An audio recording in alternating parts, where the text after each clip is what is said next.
Tanpa disadari oleh banyak orang, Rusia dan Cina telah secara aktif menyerang satelit AS, dengan kedua negara juga menguji senjata hipersonik yang dapat mendatangkan malapetaka di Amerika Serikat. Kini, saatnya bagi AS untuk mengambil langkah dalam permainan catur antar benua ini. Mereka baru saja mengembangkan sebuah sistem yang hampir mengkualifikasikan mereka sebagai Grandmaster, dengan kemampuan untuk melakukan pengawasan global dari luar angkasa, setiap detik dan setiap hari. Berita terbaru menunjukkan bahwa ancaman ini nyata. Pejabat pertahanan Rusia mengungkapkan bahwa pada 18 Maret 2022, mereka menembakkan rudal hipersonik Kinzhal ke Ukraina. Ini adalah kali pertama rudal yang melaju 5 kali kecepatan suara ini digunakan dalam pertempuran, dan Ukraina, tanpa pertahanan terhadap senjata hipersonik, menjadi tak berdaya. Sementara itu, Cina juga menunjukkan kekuatan dengan pengembangan rudal hipersonik yang lebih besar dan lebih cepat dibandingkan Kinzhal, dikenal sebagai Fractional Orbiting Bombardment System, FOB. Senjata ini merupakan rudal berkemampuan nuklir yang dapat melesat ke orbit rendah bumi, lalu keluar dari orbit pada waktu yang tepat untuk menyerang target di mana saja di planet ini. Dengan jangkauan yang lebih tinggi dan kecepatan yang jauh lebih cepat dibandingkan rudal balistik antar benua, ICBM, FOB dapat mengejutkan sistem pertahanan yang ada. Cina melakukan uji coba senjata ini pada tahun 2021, yang mengejutkan intelijen AS. Setelah diluncurkan, FOB dapat mengorbit bumi selama yang diperlukan hingga menemukan targetnya. Begitu target terlihat, rudal hipersonik ini keluar dari orbit dengan kecepatan maksimum Mach 27. FOB dapat digambarkan sebagai pesawat ulang-alik yang membawa hulu ledak nuklir sebagai muatan, bukan kapsul berisi astronot. Dengan jangkauan operasional yang mencakup seluruh bumi, FOB dapat menyerang AS dari berbagai arah, tiba setidaknya 10 menit lebih cepat daripada ICBM. Selain itu, FOB dilengkapi dengan tingkat kelincahan dan kecerdasan yang mengesankan, mampu bermanuver menjauh dari sistem pertahanan selama perjalanan menuju target, sehingga semakin sulit untuk dilacak dan diintersepsi. Kombinasi kecepatan tinggi, kelincahan, dan kecerdasan ini menciptakan tingkat ketidakpastian yang membatasi waktu reaksi AS hanya dalam hitungan menit, dari saat mereka mendeteksi rudal hingga saat rudal itu menghantam tanah Amerika. Ini bisa terjadi jika AS terjebak dengan sistem pertahanan lamanya.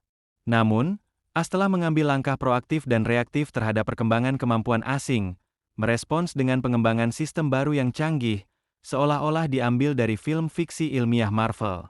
Dengan miliaran dolar, ratusan satelit, dan kolaborasi dengan tim perusahaan terkemuka dunia, AS kini meluncurkan armada satelit ke orbit untuk melacak senjata hipersonik. Tonggak terbaru dalam usaha ini adalah pengumuman Badan Pertahanan Antariksa AS, SDA, yang baru-baru ini menyatakan bahwa mereka telah memberikan kontrak senilai 1,3 miliar dolar untuk meluncurkan 28 satelit kecil ke luar angkasa, dijadwalkan dalam 3 tahun ke depan. Satelit-satelit ini dirancang untuk memberikan peringatan dini terhadap serangan rudal serta kemampuan pelacakan yang lebih baik di masa mendatang. Arsitektur ruang pertahanan nasional terdiri dari beberapa komponen kunci, termasuk 2 lapisan utama yang berbasis di ruang angkasa, lapisan transportasi dan lapisan pelacakan.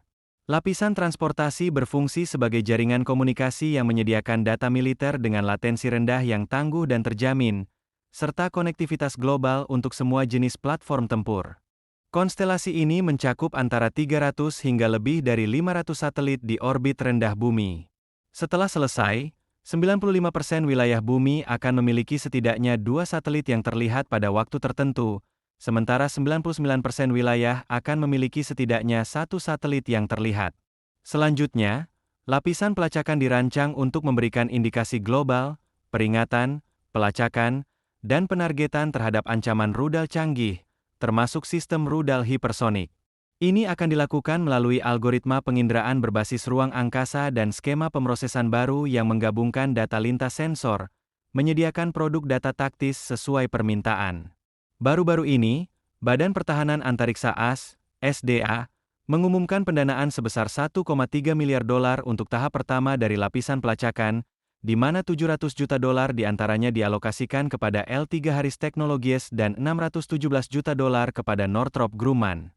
Setiap perusahaan akan mengirimkan 14 dari total 28 prototipe satelit yang diharapkan diluncurkan dalam gelombang pertama dari Pusat Operasi dan Integrasi SDA serta gudang senjata Redstone milik Angkatan Darat di Alabama. Proses peluncuran akan dilakukan dalam 4 tahap, masing-masing dengan 7 peluncuran, dimulai pada April 2025. Setiap satelit akan ditempatkan dalam orbit kutub, berada dalam 4 bidang dimensi yang berbeda, memungkinkan pengawasan global dari utara ke selatan dan memastikan bahwa mata-mata ini benar-benar ada di langit. Menurut Direktur SDA, Derek Turner, mereka berhasil menyediakan peringatan dini dan kemampuan pelacakan untuk menghadapi ancaman rudal tingkat lanjut. Kemampuan ini menunjukkan betapa cepatnya AS telah melakukan penyesuaian pada strategi pertahanan dan peringatan rudal berbasis ruang angkasa. Hanya 4 tahun lalu, Jenderal John Hiten, yang kini sudah pensiun, selaku Kepala Komando Strategis AS, menekankan pentingnya memodernisasi kemampuan penginderaan berbasis ruang angkasa di Pentagon untuk menghadapi ancaman yang muncul.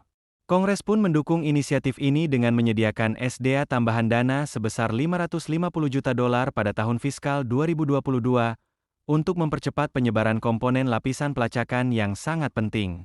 Saat ini, setiap departemen mendukung pengembangan arsitektur ruang angkasa untuk pertahanan nasional, serta pendekatan adaptif terhadap ancaman baru. Mereka menciptakan konstelasi ratusan satelit kecil yang akan membuat pengawasan satelit militer AS di luar angkasa menjadi lebih sulit dengan mendistribusikan kemampuan layanan, alih-alih memusatkannya pada beberapa aset berbasis ruang angkasa seperti yang dilakukan saat ini. Langkah ini sangat penting, tidak hanya untuk melawan rudal FOB dari Tiongkok, tetapi juga untuk menetralkan dampak dari keberhasilan Rusia yang mengancam satelit-satelit AS. Laporan-laporan yang ada menunjukkan bahwa upaya peningkatan kemampuan di ruang angkasa sedang berlangsung, mengingat ruang angkasa semakin menjadi domain vital untuk aktivitas militer. Teknologi anti-satelit terus berkembang, dan gambar terbaru dari Google Earth mengungkapkan pembangunan yang tampaknya merupakan sistem laser canggih di fasilitas ruang angkasa Rusia. Sistem ini dirancang untuk membutakan satelit-satelit di luar angkasa. Pembangunan tersebut berlangsung di fasilitas ruang angkasa Krona milik Kementerian Pertahanan Rusia, yang juga menjadi rumah bagi teleskop radio Ratan 600 yang sangat sukses. Banyak yang berspekulasi mengenai kualitas dan potensi sistem ini. Dari pengembangan senjata anti-satelit yang sedang berlangsung, terungkap bahwa proyek ini ditemukan melalui investigasi sumber terbuka mendalam, yang menganalisis berbagai dokumen permintaan citra satelit publik dari kontraktor industri Rusia serta dokumen keuangan terkait.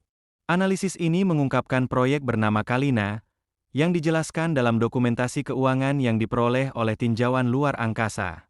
Sistem ini merupakan laser yang dirancang untuk peperangan elektrooptik, mampu membutakan satelit musuh secara permanen dengan memancarkan pulsa laser yang sangat terang, sehingga dapat merusak sensor optik.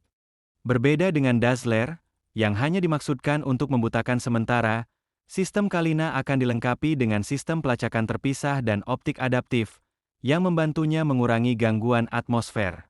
Selain itu, laser ini memiliki sistem pengiriman dan penerimaan yang dapat mengukur cahaya laser yang dipantulkan dari target, sehingga dapat diarahkan dengan lebih tepat ke sasaran. Setelah berhasil menghancurkan target, satelit tersebut akan menjadi buta, menimbulkan masalah serius bagi satelit Amerika. China juga terlibat dalam pengembangan ini. Dalam sebuah makalah tahun 2022 yang diterbitkan dalam jurnal Teknologi Pertahanan Modern oleh para peneliti di Institut Teknologi Pelacakan dan Telekomunikasi Beijing, mereka menyerukan pengembangan kombinasi metode soft kill dan hard kill untuk menghancurkan satelit Starlink milik SpaceX dan mengganggu keseluruhan sistem operasi konstelasi tersebut. Laporan tersebut menyebutkan bahwa Starlink adalah sumber daya militer yang sangat berharga, memberikan kemampuan komunikasi yang lebih stabil dan andal bagi unit tempur militer AS yang dikerahkan di seluruh dunia. Starlink juga memiliki kemampuan untuk menyediakan gambar definisi tinggi dan bahkan video langsung bagi pasukan AS. Dengan mempertimbangkan hal ini, ada kemungkinan bahwa Rusia, melalui proyek Kalina, telah menemukan metode soft kill untuk menghancurkan satelit tanpa menimbulkan risiko puing-puing luar angkasa bagi satelit mereka sendiri. Ini bukan lagi sekadar spekulasi perang bayangan di luar angkasa telah dimulai, dengan 3 pemain utama Rusia, Tiongkok, dan Amerika Serikat memperkuat diri dengan teknologi tercanggih dari masing-masing negara, mulai dari peperangan elektrooptik hingga rudal yang melesat ke orbit. Kini, kebutuhan akan sistem pertahanan kelas baru bagi Amerika semakin mendesak. Sistem ini akan berfokus pada lapisan satelit yang memantau dunia setiap saat, memastikan bahwa setiap ancaman dari senjata musuh dapat diatasi dengan efektif. Jika Anda tertarik untuk mengikuti perkembangan ini, jangan lupa untuk berlangganan saluran ini. Terima kasih telah menonton.